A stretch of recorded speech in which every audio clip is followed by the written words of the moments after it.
Something's making a noise over there. Thought it was an animal. How you doing, everybody? Came out today because it's a beautiful day. Hadn't videotaped anything in a while because there wasn't really nothing new to show you. I'm back behind my work again, and it's not an animal that you hear over there. That's just two branches knocked together. Well, you can hear some birds, but that's besides the point. But found something kind of cute. You know, usually I don't care about grass. I tend to think if I see a grass, it's either invasive or, you know, something I'm not really wanting to get into. And I was looking down at this guy right here. There's patches of it kind of everywhere coming up. And this is not a grass. This is a sedge. Different family than grasses. Wow. And the true grasses, or at least a different genus. Cyperaceae is your, family for sedges. And this is Pennsylvania sedge. Not really clued in on the scientific name at the moment. Just because I just figured this guy out a second ago. I'll put it below. Pennsylvania sedge. A nice native sedge. Not a grass. So not technically a native grass, but a native sedge. And your key... Oh, geez, a big bee just... Oh, that's not a bee at all. It's a firefly. Just crash landed to me. Get the shit out of me. Your key for that this is, a sedge and not instead of grass is, has the edge. Sedges have edges. Rushes are round. And grass will typically have a nodding, structure. Knees. It'd be hollow. So this guy right here, Pennsylvania sedge, one of them. One of the few I care about. I care more about sedges because they got Bigelow sedge, which is a rare one up in the mountains, than I do grasses. We're going to take a walk around. I saw some interesting stuff a couple weeks ago. Maybe some stuff's going off. Probably not. I got a cool, hollowed out cucurbit, a wild cucumber that I found last week that I'll show you. And if I don't find anything else, this might just be a short video. But as we all know, they end up not being very short. Pennsylvania sedge, a native one. Kind of a cool looking one, kind of purple. Sedges, they get the edges. Okay, so if you don't mind ignoring the rooster crowing in the background, of which I have no freaking idea where that guy is. Hopefully he's not coming for me. I'm slightly afraid of chickens. We got something real interesting here. And what I shot in the same area, and what I want to stress to you is just how diverse the family Ericaceae is in general, but then also how much variation you get, in Ericaceae in the region. So I got two plants, not flowering, but dried out, in the same genus for now. And I'm going to explain what I mean by that in a second. Both doing exactly the same thing. And what I have for you is one that I've shown you before, in the same format, in the same woods, and that's Monotropa uniflora, member of the Monotropoideae subfamily of Ericaceae. We already saw Chimaphila maculata a couple weeks ago too. Different tribe, not in the Monotropoideae tribe. I believe that's in the Pyrolae tribe with Pyrola, Chimaphila. We saw that one. So same subfamily, Monotropoideae, different tribe. Monotropoideae subtribe, Monotropoideae tribe, Monotropoideae, I got myself all screwed up here. Monotropoideae is the subfamily, Monotropoideae is the tribe, and Monotropa is the genus. This is Monotropa uniflora. Monotropa, right? Genus uniflora, one flower. And what we have right over here is a different plant in the same genus. So this is also Monotropa, but this is Monotropa hypopedes. Slightly smaller capsules. You can see they got the persistent stigma there sticking out of the ovary. That's where the seeds come out of. And this is, another Monotropa. Now, there is some debate about putting this in its own genus. So instead of being Monotropa hypopedes, it would be, I think, Hypopedes monotropa. I don't really know what the genetics say about that, but growing a foot and a half away from each other, where'd the other guy go? Two plants in the same genus, both microheterotrophic. Remember, these are parasitizing fungus that's associating with all of the trees around us. Typically pine trees, which is what all these big bastards are. These are all these big guys are all pine trees, and it's basically parasitizing the fungus. Now, Ericaceae is heavily mycorrhizal, meaning that the entire family, basically the entire family, relies heavily on symbiosis with the fungi in the ground. You've already heard me saying this. You're going to hear me say it a million more times. And essentially, both these guys have figured out that they could turn the relationship one-sided, and they could just parasitize the fungus. You got, Monotropa uniflora, Monotropa hypopedes, more Monotropa uniflora right there, and then up over there you got another hypopedes. These guys will be going off late summer, and they get the little stems persist through the winter. Pretty freaking cool, if you ask me. Oh, I'm conflicted on this one. It's one of the only things you see going off kind of en masse, but it's not native. I got this growing on my yard. We got a Forsythia here. Member of the Oleaceae, member of the olive family. Why can't you get in there? Come on. Come on. There we go. Member of the Oleaceae family, the olive family, Forsythia. These guys are small. There's a couple more over there. You see this forming huge, thickets in people's lawns, and I got this growing myself, but for the time being, I'm not at liberty to pull it out, and even then, I'm super conflicted about this because this is one of my granddad's favorite plants. But, blooms early. You get confuses a lot of people because you get the petals, the flowers, inflorescences, whatever the hell you want to say, coming out before you get any of the leaves, which I guess kind of screws with some people. Or they think that it's got yellow leaves. Those are the flowers. Flowers come up before the leaves. Kind of gets really, really weedy. I won't lie. Native, to Europe and the Middle East. I think the Middle East, definitely Europe, Asia, I believe also. And not to the Americas though. Really, really widely planted out. Somewhat obnoxious, kind of not too attractive looking flowers in my opinion. Pretty plain looking, I shouldn't say, not unattractive. And I don't know if maybe the bugs like them. I don't know what's going on in that flower guy. Pollinators like you. I think you got all parts in 4. I think you got 4 styles, not style. What the hell am I talking about? 4 stamens, 4 petals. Something else just landed on me. And then 4 sepals on the calyx there. Cool. Interesting that it's going off, but not a native plant. So I can't really spend too much time promoting it.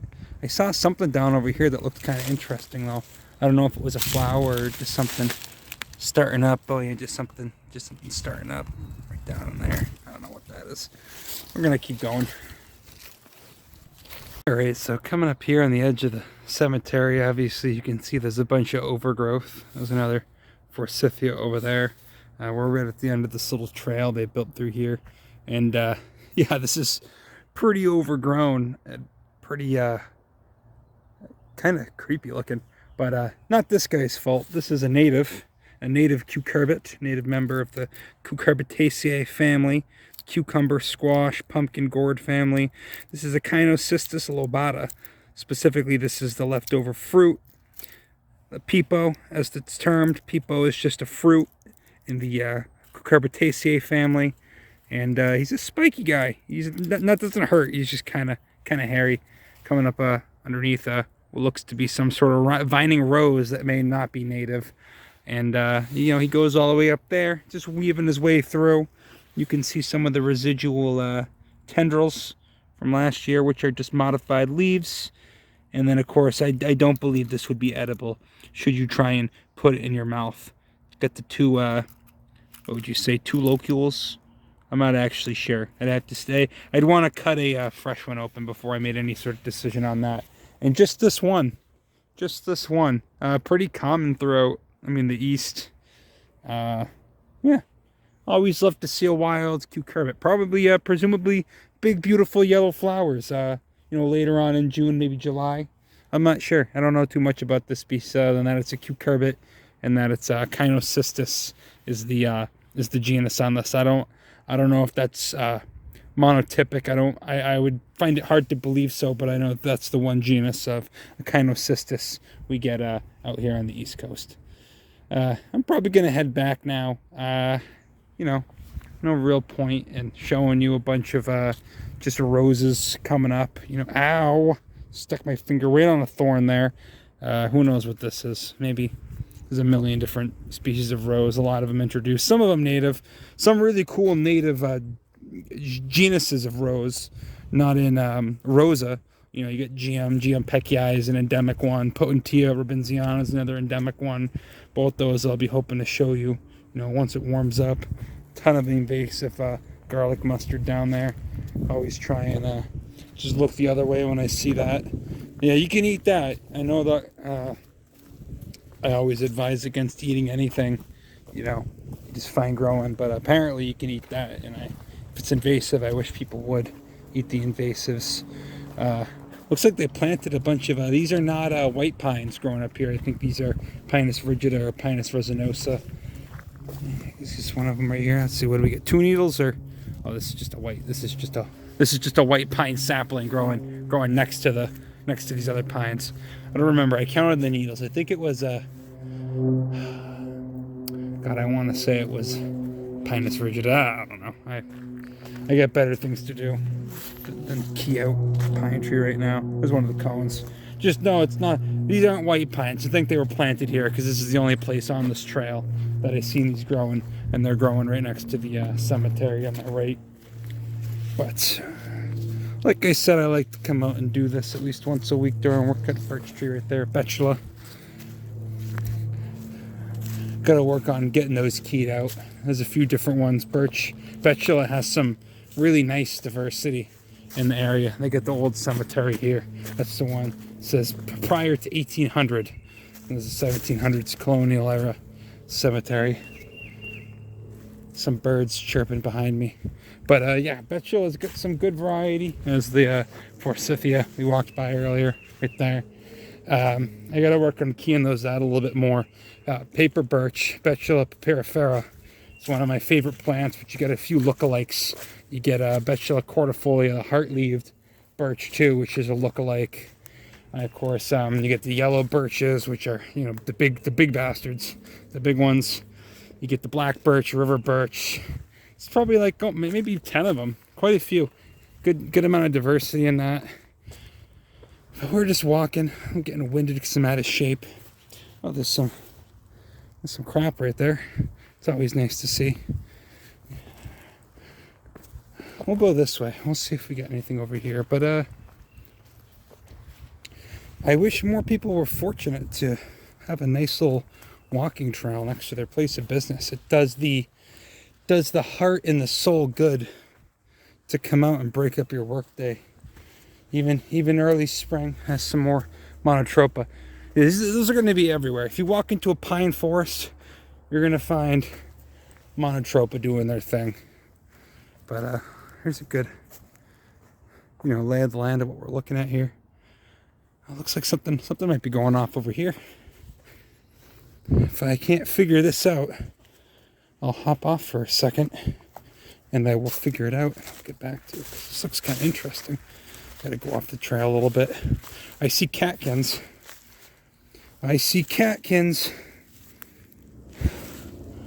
Oh, look at this.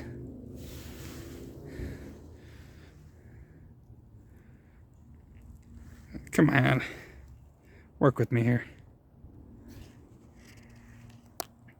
Well, we got catkins for something coming up. I'm not sure if this is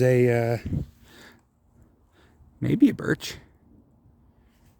So these guys are the catkins. These are the flowers, right?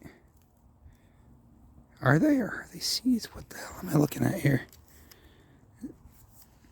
I'm doing a bad job of this. I'm butchering this. I don't know. I think it's a birch. I think it's some kind of birch. Betula species.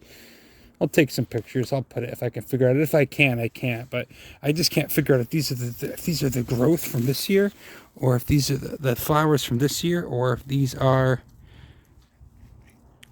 seeds from last year. I don't see any pollen. It's hard to tell because I can't juggle my camera. Oh no, these are flowers. These are the little staminate flowers. I don't think they're even pushing out pollen yet, though. I don't see any coming out. Let's see these ones. These ones look a little bit further along. Very interesting. Oh, I got a little bit of pollen on myself. Yeah, staminate flowers. I'm gonna go with the species of birch on this one. I don't know why this one's flowering. There's a few of them here. No clue what species. I'll take a couple pictures and I'll figure it out. Hey, we got a species of birch going off over here.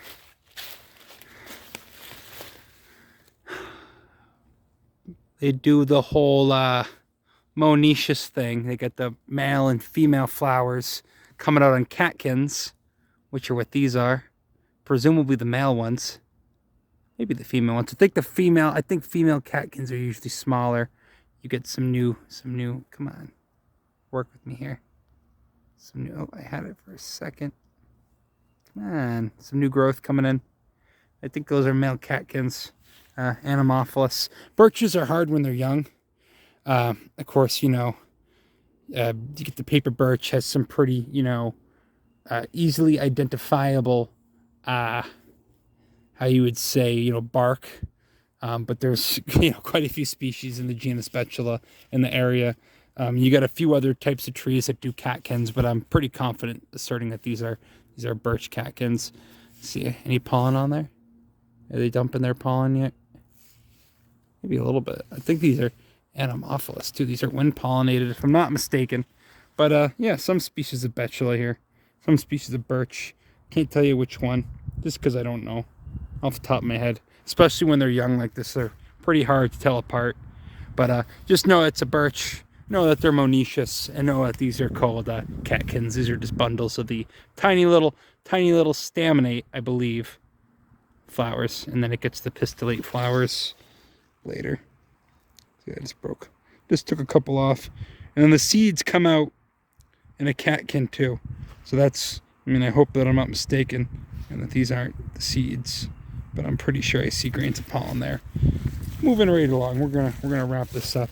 I saw something cool as I was walking over here, specifically another monotropa, because I love my parasitic plants. Fun fact, I actually did a whole, here's some more of that Carex species. Carex pennsylvanica, which I should have known. Pennsylvania sedge, Carex pennsylvanica. That's all that means.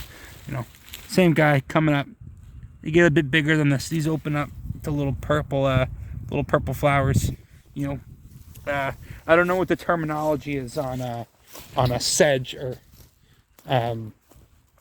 excuse me, I hope I said Pennsylvania sedge. I don't know what the terminology is for sedges, if they use the same as grasses, because grasses use some pretty specific terminology when speaking to their flowers. There's a whole bunch of monotropas. The uniflora seems to be a lot more common, at least here, than the hypopida. Hypopsida, however you pronounce it. But I don't know why that is. I'm stepping over some partridge berry with the berries actually on it still. Very nice. I don't know why that is, but really cool. Just a really cool tribe of plants, honestly. Monotropoidea's got some really cool plants, all extremely heavily symbiotic or parasitic of fungi. And, this area should look familiar to you. We've been through here before. I'm going to go take a look down by the water's edge, see if there's anything cool down there. And then I think we got to call it a day and head back in. Yeah, I'm down here on the water's edge. There's a snake swimming over there. Can you see that? Look at that guy.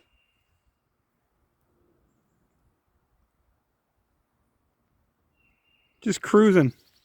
Little snake. You know, my boss says she can see turtles from her office. I haven't seen the turtle, but I'll let her know if there's some snakes down here too. We've seen the deer. Oh, let me zoom back out. We've seen the deer walking along this far edge. What a beautiful day. God, I really don't want to go back into the office. I'd just stay out here. I don't think they'd notice.